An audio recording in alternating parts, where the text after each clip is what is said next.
Fala galera do Explica aí. Cara, hoje Thiago Ottoni aqui com vocês vai lhe dar um suporte massa para a gente falar sobre os métodos de eletrização.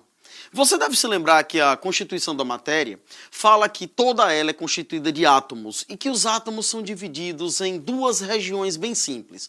Uma central, chamada de núcleo, onde habitam quem? Prótons e nêutrons, e a outra periférica, cara, onde ficam quem? Os elétrons. Aí agora a gente vai dar uma olhadinha como é que a gente pode conseguir fazer um desequilíbrio entre as quantidades de carga elétrica existentes no átomo. Esse é chamado de processo de eletrização. Mas, afinal de contas, o que é eletrizar? Eletrizar nada mais é do que criar um desequilíbrio entre o número de prótons e o número de elétrons, que são as duas partículas que detêm quem? O poder da carga elétrica, tá? Quando você pega um átomo qualquer e cria um desequilíbrio entre a quantidade de prótons e a quantidade de elétrons, você está dizendo que está eletrizando aquele átomo. No esquema nosso, quando a gente fala sobre a estrutura da matéria, não vamos nos deter apenas em um átomo. Vamos nos deter num corpo grande. Um corpo, por exemplo, como esse pincel, onde ele tem na sua composição prótons e elétrons, mas não vale mexer nos prótons. Lembra, só podemos tocar nos elétrons, só podemos tocar na periferia do átomo. O próton está muito central, o próton está no núcleo, o próton está protegido. Mexer no próton, lembre, só através das reações nucleares. Nós estamos aqui trabalhando em eletricidade na parte prática da coisa, trabalhando na periferia, nos elétrons. E aí nós podemos eletrizar de duas formas diferentes, tá? Nós podemos tornar o corpo eletricamente positivo ou nós podemos tornar o corpo eletricamente negativo. Eletricamente positivo, como acontece? A gente já viu numa aula, lembra? Vamos só recapitular. O corpo fica eletrizado, eletricamente positivo, quando a gente retira dele elétrons. Se a gente retira desse cara elétrons, vão sobrar prótons nele. E se sobra prótons, ele fica eletricamente positivo, beleza? Mas o que acontece se eu quiser fazer com que ele fique agora eletricamente negativo? Para ele ficar eletricamente negativo, eu adiciono elétrons. Adicionando elétrons, ele fica com maior número de elétrons, adquire carga negativa, beleza? Só que aí agora a gente vai entender como é que funciona essa parada de como a gente pode eletrizar. Mas antes uma préviazinha. Você se lembra como se mede, qual a unidade de medida da carga elétrica? A carga elétrica é medida em coulomb. Tem gente que pronuncia coulomb, coulomb, tanto faz, tá? O que importa pra gente aqui no Explica é que você entenda o processo. E o que importa é que você entenda quem são elas. Só que tem um detalhe. O coulomb, ou coulomb, é representado pela letra C maiúscula. Mas é muito difícil você encontrar essa unidade inteirona lá na sua questão.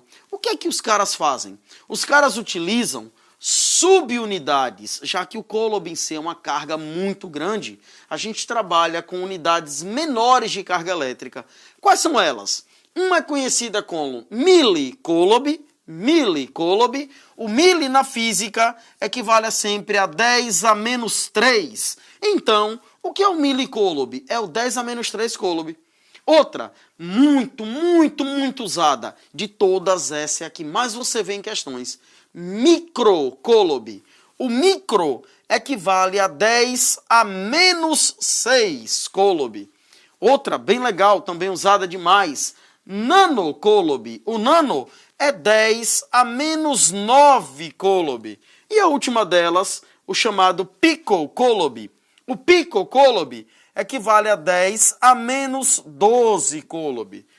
As subunidades são grandezas, no caso, menores do que a própria carga. Então acaba sendo o quê? A medida da carga elétrica em coulomb, você tem 4 subunidades. Dentre elas, a que mais aparece é essa aqui. É a famosa microcoulomb, ok? Equivale a 10 a menos 6. Não descarta a possibilidade de poder aparecer outra, mas essa disparadamente é a que mais aparece, ok? Detalhe, agora vamos entrar no mundo da eletrização. Aqui, por enquanto, vamos falar de duas formas de eletrizar um material. Uma delas, chamada de atrito, acontece quando você pega dois corpos diferentes e esfrega um contra o outro. Acontece muito na situação onde a gente vê, por exemplo, aqui, um bastão de vidro com um paninho de lã. Esse bastão de vidro com um paninho de lã, quando são atritados um contra o outro, eles acabam adquirindo cargas. Na verdade, o que acontece é que elétrons vão pular de um para o outro. A tendência natural do vidro é perder elétrons para a lã. Se o elétron vai pular do vidro para a lã, o vidro vai ficar positivamente carregado, enquanto a lã vai ficar negativamente carregada. Nesse caso, o que está acontecendo? Você pegou dois objetos diferentes, um bastão de vidro e um pano de lã, e esfregou um contra o outro. Quando você atrita, você obriga elétrons a pular de um corpo para outro. Isso faz com que um acabe positivo e o outro negativo. Eletrização por atrito. E vamos lá, onde é que a gente vê na prática a eletrização por atrito acontecendo? Cenas bem interessantes. Tu pega o seu pente, geralmente de plástico, para poder pentear o cabelo. Quanto mais você passa o pente no cabelo, mais o pente vai deixar o seu cabelo eletrizado. Em algumas situações você passa tanto que acaba ficando como? Com o cabelo bem mais arredio, bem mais, digamos assim, espichado, bem mais tumultuado por conta de quem? Das cargas elétricas que ele acumula. Mas na prática, no dia a dia, a gente vê também a eletrização por atrito bem mais fácil. O automóvel, quando se movimenta de acordo com quem? Com a velocidade, num local onde, por exemplo, o ar está muito seco, está sem muita umidade, a tendência natural dele, com a poeira inclusive, é tornar a camada externa dele eletricamente carregada. Essa eletrização do automóvel acontece em locais de clima seco. Se você toca no capô do carro após uma viagem, você pode levar um pequeno choque. Esse choque acontece devido ao acúmulo de cargas que a superfície do automóvel adquiriu de acordo com a velocidade, de acordo com o atrito com o ar. Nos casos do caminhão-tanque, caminhões que transportam gasolina, vale a pena lembrar um detalhe. Duas coisinhas interessantes. Primeira delas, durante o transporte do combustível, durante a viagem do caminhão, existe uma correntinha que fica arrastando embaixo para impedir que as cargas elétricas se acumulem. À medida que essas cargas elétricas vão se acumulando na carcaça metálica do caminhão, aquela correntinha funciona como o famoso aterramento, o fio terra, que é aquele fio que é utilizado para descarregar as cargas em excesso. Mesmo assim, por medida de segurança, antes do cara descarregar o combustível no posto, eles geralmente colocam o quê? Eles pegam um fio terra ligado ao próprio caminhão, conectam um dispositivo ligado ao posto para fazer esse aterramento, para que as cargas em excesso adquiridas através da eletrização por atrito escoem com facilidade e mantenham o sistema de descarga de combustível mais seguro, ok? Só que não é só a eletrização por atrito que nós vamos discutir. Nós vamos discutir uma segunda, eletrização por contato. Aqui é matemática agora. Aqui a coisa é bem simples.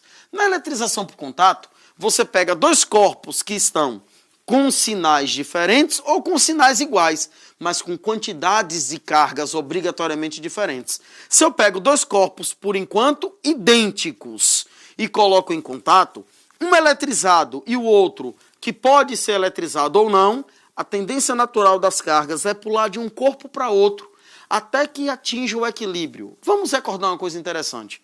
Quando nós falamos na parte de física térmica, vocês se lembram que um corpo mais aquecido, quando colocado num corpo menos aquecido em contato, um corpo de temperatura maior com um corpo de temperatura menor, nós estamos forçando a passagem do calor, sempre do mais quente para o mais frio.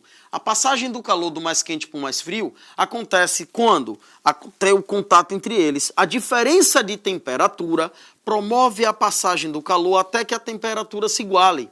Na eletricidade funciona de maneira semelhante, só que não é com a passagem do calor, é com a passagem de cargas elétricas. As cargas elétricas passam de um corpo que tem uma quantidade maior delas para um corpo que tem quantidade menor, até que o equilíbrio seja estabelecido. Na eletrização por contato, você encosta um corpo em outro, sendo que um dos corpos tem que estar obrigatoriamente eletrizado. O outro pode estar eletrizado ou neutro, mas no contato vai haver um compartilhamento de cargas, como naquela ligação covalente. Vamos dar uma olhada aqui no exemplo numérico, fica bem fácil a gente sacar. Na eletrização por contato, eu tenho o corpo A com uma carga de 8 microcoulomb. Está aqui no nosso quadro, ó. 8 microcoulomb. E eu tenho o corpo B com carga menos 2 microcoulomb. O que acontece se eu colocar os dois corpos em contato? Partindo primeiro do pressuposto de que esses corpos são idênticos. Mas, professor, e se os corpos fossem diferentes? E se os corpos tivessem tamanhos diferentes, fossem de formas diferentes? Cara, se for de forma ou tamanho diferente, numa próxima aula a gente vai ver quando falar em capacitância. Por enquanto, como a gente está tratando só do método de eletrização, é mais prático. O corpo de outro microcoulomb em contato com o corpo de menos 2 microcoulomb. Quando eu estabeleço o contato entre os dois, vai haver um compartilhamento. E aí a matemática é simples. Você vai primeiro somar o total de cargas e dividir em parcelas iguais para cada um deles.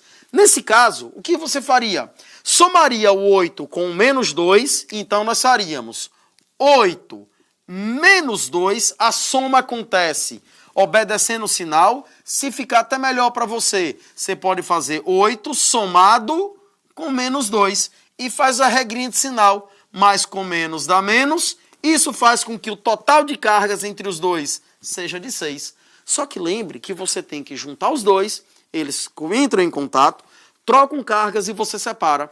Na separação, cada um tem que levar a metade. O que nesse nosso esquema seriam 3 microcoulomb para cada um. Juntou os dois, 8 menos 2 deu 6. O 6 a gente compartilha, metade para cada, beleza? Mas a gente não fica só por aqui não. Numa outra aula a gente vai fazer uma atividade bem legal, um exercício que vai mostrar como é que funciona essa distribuição melhor de cargas, não só entre dois, mas entre vários corpos, ok? Não explica aí, a gente começa, você estuda, dá esse gás aí, porque o Enem tá chegando e a gente tem que se preparar para ele, beleza? Valeu, galera. Tamo aí, viu? Tamo junto.